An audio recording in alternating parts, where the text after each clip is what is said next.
शिवाय नमस्तुभ्यं। हर हर महादेव। नमस्कार दोस्तों, शिव पुराण के इस सीरीज में आप सभी का बहुत बहुत स्वागत है। भगवान भोलेनाथ की कृपा आप पर और आपके समस्त परिवार पर सदैव बनी रहे।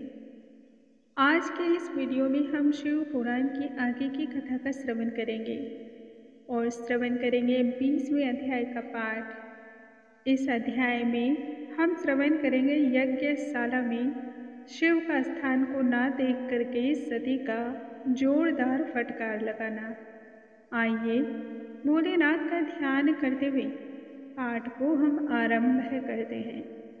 जय भोलेनाथ, जय शिव शंभो। ब्रह्मा जी आगे नारद जी से कहते हैं, हे नारद, दक्ष कन्या सती पिता के घर पहुंच करके कौतूहल से चारों ओर देखती है।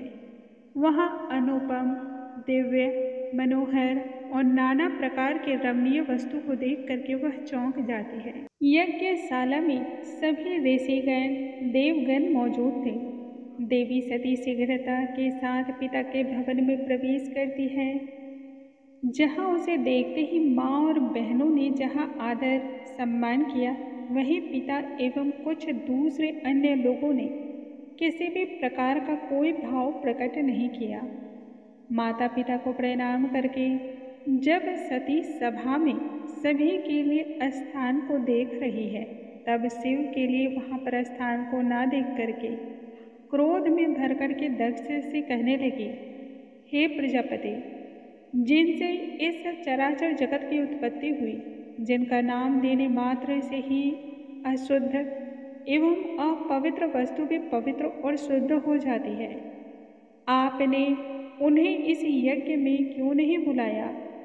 ये शिव ही यज्ञ के अंग, यज्ञ वेत्ताओं में श्रेष्ठ दक्षिणा यजमान हैं। उनके बिना यज्ञ की सिद्धि भला किस प्रकार से हो सकती है? आपने उनके बिना यज्ञ आरंभ ही कैसे किया? आपका धर्म नष्ट हो गया है और बुद्धि भ्रष्ट हो गई है। फिर सती ने सभी देवताओं एवं ऋषिगणों को संबोधित करते हुए कहा कि आप सभी क्या शिव की महिमा को भूल गए या आपकी मति भ्रष्ट हो गई है? उनके बिना आप सभी यहाँ उपस्थित कैसे हुए? करे शब्दों में निंदा एवं फटकार लगाते हुए सती को तब दक्ष ने कहा, तुम यहाँ आई ही क्यों? तुम्हारे कथन से यहाँ कुछ बदलने वाला नहीं है। जो शिव की तुम वंदना की बातें करते नहीं थकती हो, वो मंगलकारी भूत प्रेतों के स्वामी किसी यज्ञ के लिए बने ही नहीं हैं। जानबूझकर मैंने उन्हें आमंत्रित नहीं किया है। उस उदंड दुरात्मा मूढ़ के साथ मैंने ब्रह्मा जी के कहने पर तुम्हारा विवाह करा दिया। इसलिए व्यर्थ की बातों को छोड़ दो और जब आ ही गई हो तो चुपचाप अपने भाग्य को स्वीकार करो। तब दक्ष पुत्री मन ही मन पश्चाताप करते हुए विचार करने लगी, मैं स्वामी के पास किस मुख से जाऊंगी? यह सोचते हुए सती दक्ष से कहने लगे, महादेव की निंदा करने वाले तब तक नरक की पीड़ाओं को भोगते हैं जब तक सूर्य और चंद्र विद्यमान होते हैं। अतः इसी यज्ञशाला की जलती हुई अग्नि में मैं अपने प्राणों को त्याग दूंगी। फिर विष्णु और अन्य देवता ऋषियों से कहने लगी, तुमने भी शिव का अपमान किया है, इसलिए घोर यातना एवं पीड़ा तुम्हें भी भोगनी पड़ेगी।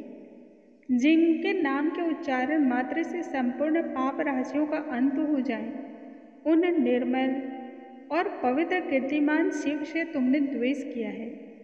जटा से सुशोभित, कपाल से अलंकृत और संसार में भूत प्रेतों के स्वामी भस्म एवं नर मुंडों से सदैव अलंकृत रहते हैं। उनके चरणों से गिरे हुए निर्माल्य को तुम अपने मस्तक पर धारण करते हो। उन परमेश्वर का अपमान करने के फलस्वरूप तुम्हारी अधोगति निश्चय है। ओ दुष्ट एवं मूढ़ हृदय के प्राणी, तुम शिव निंदा एवं कलह से प्यार करने वाले हो, अतः इस कुकर्म का दंड तुम्हें अवश्य ही मिलेगा। इतना कह करके दक्ष के पुत्री चुप हो गई, मन ही मन अपने प्राण वल्लभ भगवान शिव का ध्यान करने लगी। आज हम कथा को यहीं पर विराम लगाते हैं। जो भगवान शिव की कथाओं का श्रवण करता है, पठन करता है अथवा किसी दूसरे को सुनाता है, उन सभी पर भगवान भोलेनाथ की असीम कृपा बरसती है। कल आगे की कथा का हम फिर श्रवण करेंगे। जय भोलेनाथ, जय शिव शंभू।